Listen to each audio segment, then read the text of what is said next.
Assalamu alaikum. So in this video we will discuss some quick biology review for MDCAT students. ठीक है, ये video biology crumbing points के ऊपर होने वाली है। ये वीडियो बहुत इंपॉर्टेंट है for MDCAT students who are appearing in this year.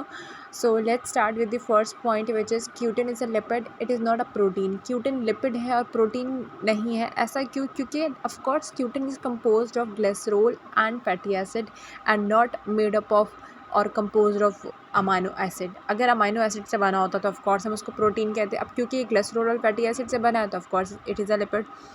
The second point is sucrose is a non reducing sugar. Of course sucrose जो है वो नॉन रिड्यूसिंग शुगर है। और रिड्यूसिंग शुगर्स कौन से होते हैं? रिड्यूसिंग शुगर्स जो होते हैं वो ग्लूकोज और लैक्टोज में आते हैं। और जितने भी पॉलीसेक्राइड्स होते हैं इंक्लूडिंग रेफिनोज और सक्रोज, ये नॉन रिड्यूसिंग शुगर्स होते हैं। ठीक है। And the third MCQs is isoprenoids are monomers of carotenoids, steroids and terpenes.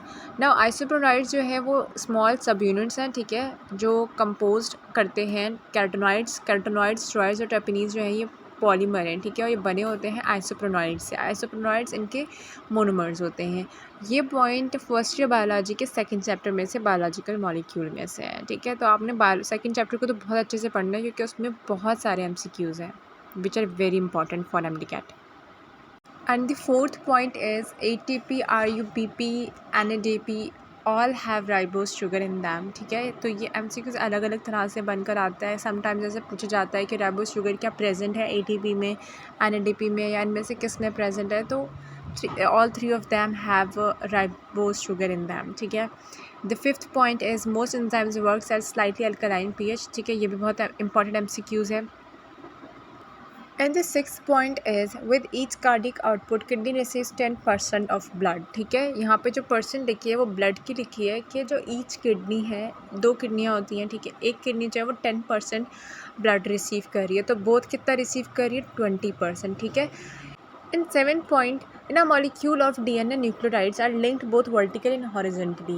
जो DNA मॉलिक्यूल का स्ट्रक्चर होता है, ठीक है, जो उसमें न्यूक्लियोटाइड्स होते हैं, मतलब बेस पेयर्स जो होती हैं, थायमीन, यूरेसिल, साइटोसिन, गुआनिन, ठीक है, ये सारे जो होते हैं ये लिंक होते हैं, बहुत वर्टिकली भी होते हैं और हॉरिजेंटली भी होते हैं। तो ये तो DNA के स्ट्रक्चर से साफ साफ पता चलता है।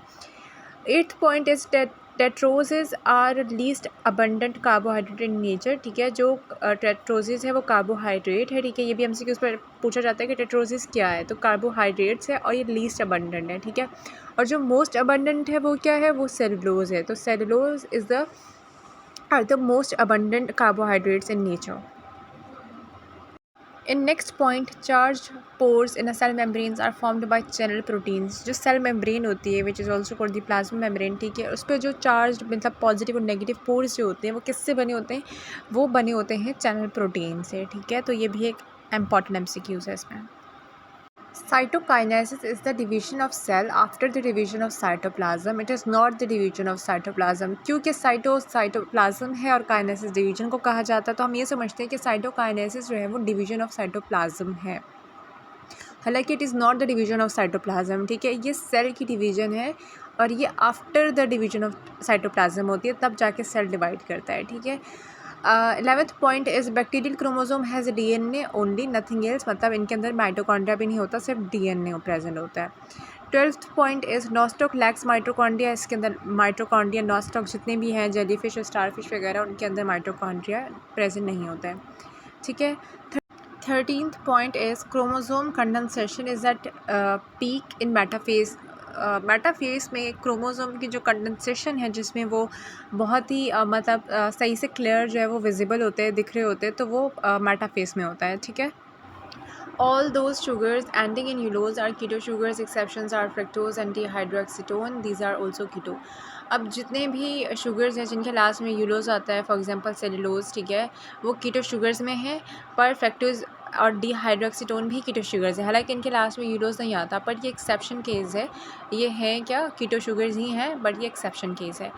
अगर pectin starch do not contain nitrogen in them, chitin has nitrogen in it, ठीक है, ये तो समझ में आ रहा है कि अगर पैक्टीन स्टार्च में नाइट्रोजन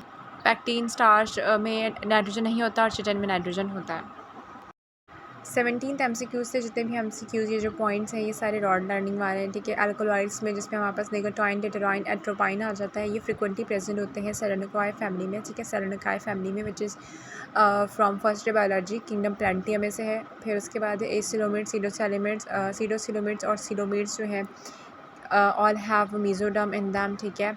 ये भी जो है वो first day biology kingdom animalia के चैप्टर में से है। फिर capsid of polio virus is spherical in shape, ठीक है। कैप्सिड ऑफ पोलियो वायरस जो होता है उसका कैप्सिड कौन सी शेप का होता है, वो स्फेरिकल शेप का होता है। 20 MCQs है। Endospores are form during decline phase. Now the decline phase is the last phase जिस पे जो भी चीज़ होती है, बैक्टीरिया होता है, वो डेथ हो जाता है, उसके बाद एंडोस्पोर्स जो है फॉर्म्ड होते हैं।